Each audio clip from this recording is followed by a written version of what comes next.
Mhm. Okay, so here we are starting your yoga practice or revisiting it. What do you need?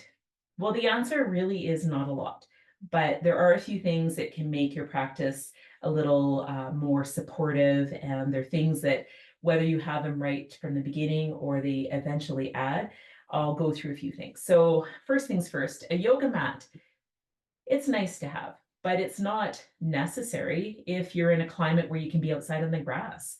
If you have a nice hardwood floor, you do not necessarily have to have a yoga mat. If you could choose in your house where to practice, it is nicer to be on a firm floor like a hardwood floor rather than carpet. But as you can see, I'm in a carpeted room.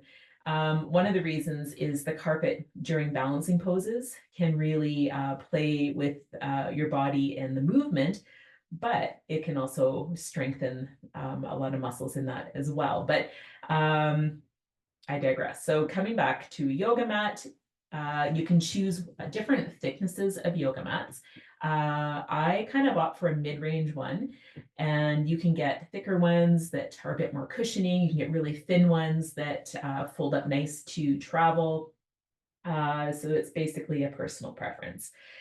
Texture of your mat is another thing to consider. I like one that has a bit of stickiness for grip. Right now, I'm really enjoying the B Mat brand, but there's plenty on the market, and it really, again, is personal choice.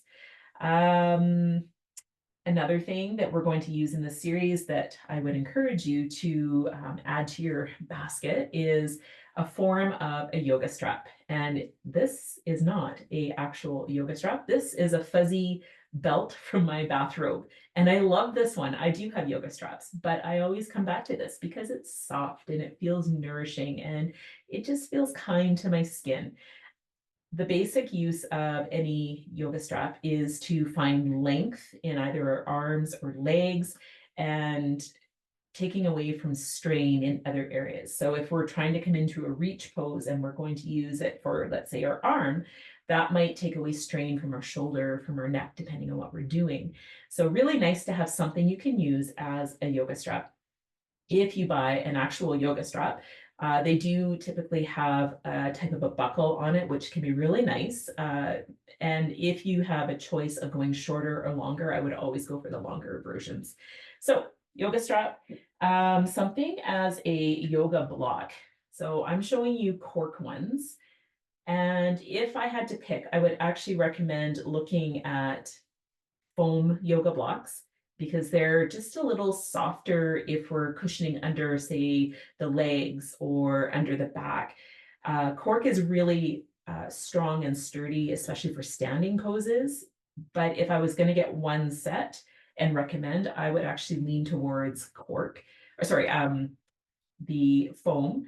And you can get yoga brands at sporting stores online, or I've actually found them in my area at Dollarama for $4. So they do not have to be expensive. They come in different thicknesses as well. So a good all around one. I would say a little bit thicker, and I would lean towards the foam if you had to pick one. Another thing that's nice to have in your little kit is lacrosse balls. I love to go into the muscles and the fascia. We do a bit of rolling, and I will put a segment here where we can really work into soothing the tight muscles, getting into fascia, helping for sleep, all kinds of things.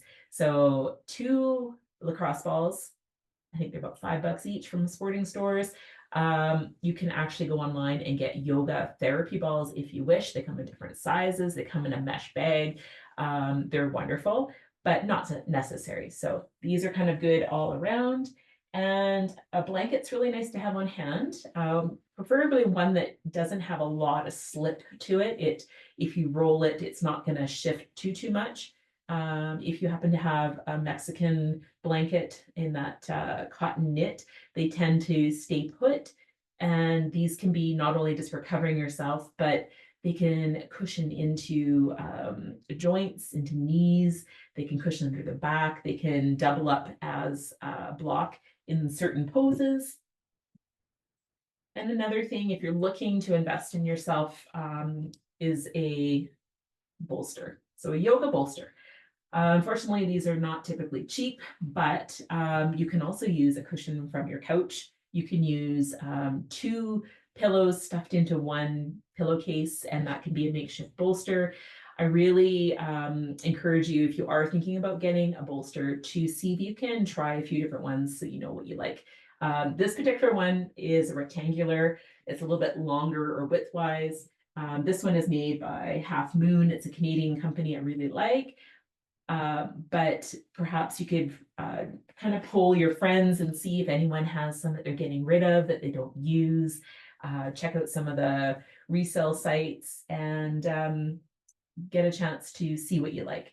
And that's about it. Yourself. And what do you wear in yoga? Whatever feels comfortable so you can move. Typically, yoga is just nice, flowy clothes. In the Western world, we've turned it into workout wear. Really, whatever makes you feel good. You might even do it in your pajamas. So that's all you need in a nutshell for your props, for getting started in your yoga. Maybe just a space. This is just a little space that I like to set up. I leave my mat out a lot just so it's more inviting and I get on my mat a little easier. But even just rolling out your mat beside your bed, if you have space there, that can be your yoga space. So it doesn't have to be fancy and we don't have to overcomplicate it. Just as a matter of getting onto your mat and getting into practice for yourself. That's what it's all about. So let's begin.